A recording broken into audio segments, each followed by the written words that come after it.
¿Qué tienen los pobres en la cabeza? Mucha gente se lo pregunta. Seguro se lo escucharon alguna vez a alguien preguntárselo.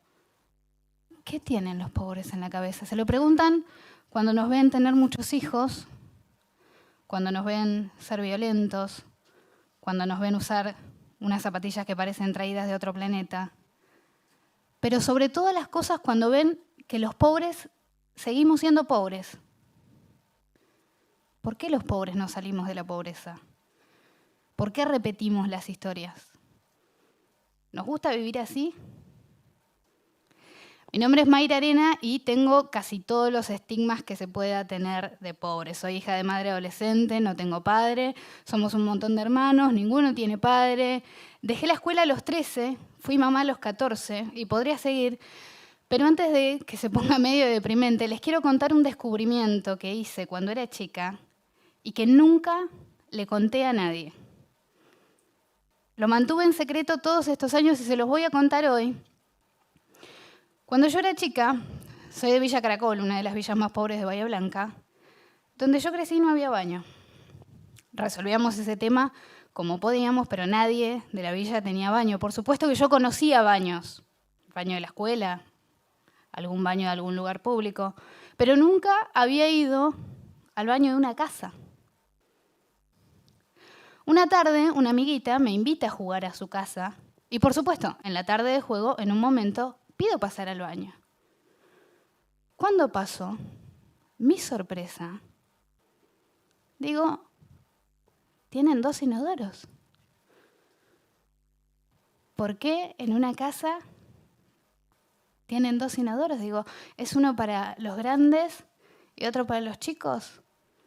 ¿Es uno para las mujeres y otro para los varones? Me pongo a mirarlos bien y descubro que el segundo inodoro no tiene pozo, sino esta chapita de desagüe.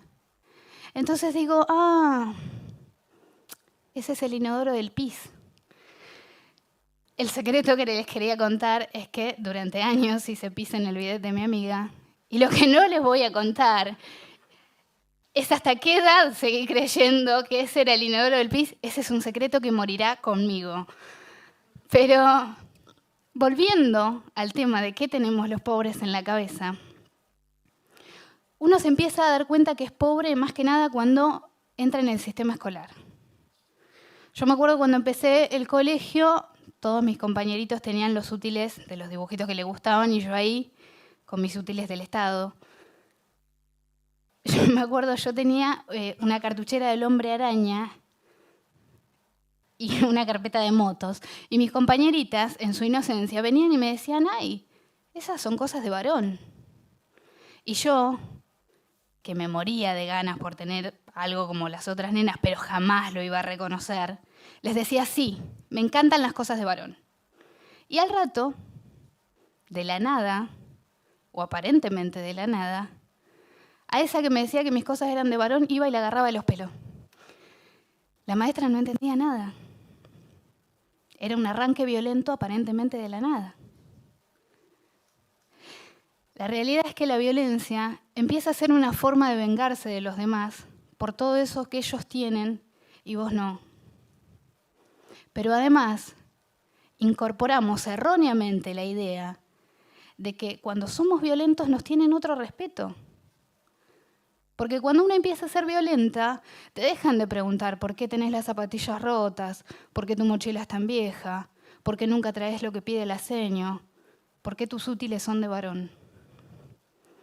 Y como no tengo fotos de mis útiles, y como casi no hay fotos de cuando era chica, tengo para mostrarles mi disfraz de la época colonial, que es un papel celofán cortado en tiritas.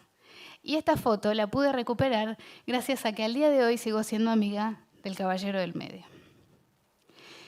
Y después mucha gente se pregunta qué tenemos en la cabeza cuando nos ve en la juventud, en la adolescencia, usar unas zapatillas que cuestan una fortuna, como canta Mati Carrica, que cantaba de 300 pesos y ahora la actualizó y canta de 300 euros. Estuviste muy bien ahí, pues ya de 300 pesos no existe. Y la gente dice, ¿por qué usan esas zapatillas? ¿Con qué necesidad? Fluorescentes, gigantes, tienen que ser terribles llantas. La realidad es que después de tantos años, con zapatillas encontradas en la basura o rescatadas de algún lado, con útiles del Estado, con ropa heredada del primo, con camperas donadas de la iglesia o de algún vecino, después de tantos años de todo eso, el día que te podés comprar un par de zapatillas no te alcanza con poder comprártelo. Se tiene que notar que te la compraste. Y sentimos que así van a pensar que no somos tan pobres. Nos sentimos mucho menos pobres con esas zapatillas. Sentimos que así nadie se va a dar cuenta ya, todos los años que pasamos con zapatillas encontradas en la basura. Pero además de que usamos estas zapatillas traídas de otro planeta y de que somos violentos porque creemos que así nos van a respetar o que así nos vengamos de todo lo que tienen los otros, además somos vagos. No sé si alguna vez tuvieron un albañil laburando en su casa, pero yo les puedo asegurar que el tipo el lunes no aparece. La gente dice, ¿por qué? ¿Por qué no trabajan? ¿No nos gusta trabajar? ¿Vivimos de planes? Como muchos dicen. Antes no había planes y éramos igual. La realidad es que esto viene marcado desde la infancia y hay una diferencia muy grande con la que yo insisto siempre, y es que no es lo mismo la pobreza estructural que la pobreza esporádica. La pobreza esporádica la han conocido la mayoría de los argentinos. Es cuando el jefe o jefa de familia se quedó sin trabajo, se conocieron los fideos blancos, se empezó a caminar en vez de andar en auto y se sobrevivió, pero siempre tuvieron a sus padres trabajando todos los días o saliendo a buscar laburo todos los días y sobre todas las cosas mandándolos a la escuela todos los días.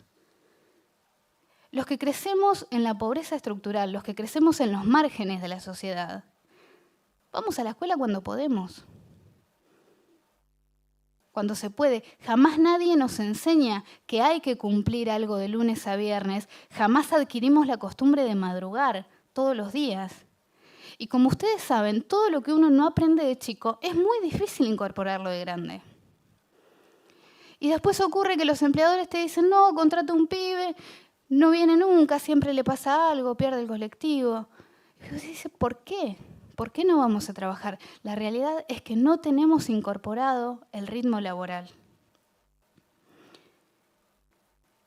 Pero cuando más se pregunta a la gente qué tenemos en la cabeza los pobres, es cuando nos ven tener muchos hijos. La gente se desespera cuando ve que los pobres tenemos hijos. Y yo después de contarles esto, de que somos violentos porque creemos erróneamente que así nos van a respetar y de que usamos estas zapatillas porque creemos que así nos vamos a ver menos pobres y de que somos vagos porque no tenemos incorporado el ritmo laboral, me gustaría tener algo más anecdótico o más entretenido para explicarles por qué tenemos hijos, pero es mucho más simple. Los pobres tenemos hijos porque es lo único que podemos tener. Y tenemos muchos, porque encontramos en cada hijo una razón para levantarnos todos los días, a pesar de nuestra pobreza. Y ustedes dirán, ¿por qué esta piba que creció así y que cuenta que vivió así, hoy está parada acá contándoles esto? Y es una pregunta legítima. La realidad es que una familia que te invita a su casa a jugar, te enseña mucho más que usar el baño. Te enseña que la vida puede ser de otra manera, que te la podés ganar de otra manera y que la podés vivir de otra manera. Pero no solamente yo aprendí de ellos eso, ellos también lo aprendieron de mí y de mi familia. Y yo no sé si ustedes son el amigo que presta el baño o el amigo que se sorprende del baño del otro amigo, pero está bueno juntarse con gente con un baño diferente.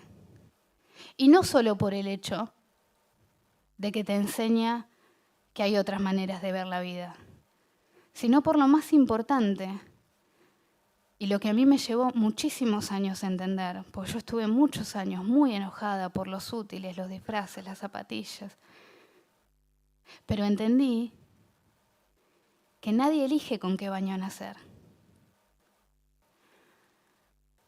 Yo sé que hemos avanzado mucho los argentinos como sociedad, muchísimo. Sé que antes era un crimen ser homosexual y hoy en cambio nos parece un escándalo que se ataque a alguien por su sexualidad. Antes era un pecado ser mujer y pretender hacer algo más que no fueran las tareas del hogar y hoy en cambio es un escándalo que nos quieran asignar una tarea por el hecho de ser mujeres. Y yo celebro que nos escandalicemos ante esas cosas. Pero hay algo ante lo que no nos escandalizamos. No nos escandalizamos con la pobreza. Vamos por la calle y vemos un tipo durmiendo a la intemperie y no nos escandaliza. Vamos por la calle y vemos un pibito pidiendo o vendiendo en vez de estar jugando y no nos escandaliza. Yo no vine acá a dar esta charla para pedirles que se escandalicen ahora todo el tiempo cada vez que ven un pobre, ni que corran a invitarlo a pasar a su baño. Lo que vine a decirles es esta idea que tengo de que es una injusticia que a los pobres se nos condene por no ser educados, pero nadie se pregunta jamás si recibimos educación. Y a los pobres se nos condena por no ser respetuosos, pero nadie se pregunta si alguna vez recibimos respeto. Y si me pongo un poco más sentimental y abstracta, a los pobres se nos juzga mucho por ser fríos, por no ser amorosos, pero nadie se pregunta nunca si alguna vez recibimos amor. A mí me gustaría decirles, yo sé que cuesta mucho entender cómo somos y qué tenemos en la cabeza, y sé que es muy difícil comprender y ponerse en los zapatos del otro, y sé que muchas veces se enojan cuando nos ven ser como somos. Pero ahora cuando salgan de acá, cada vez que se crucen un villero, un pobre, un marginal, porque se van a cruzar, porque somos un montón, porque estamos por todos lados y porque no somos invisibles, como muchos dicen. Pero cuando se lo crucen, antes de enojarse, antes de preguntarse qué tienen estos tipos en la cabeza, me gustaría que piensen, si se hubieran enojado con una nena que les hizo pis el bidet porque nunca había visto un baño. Muchas gracias.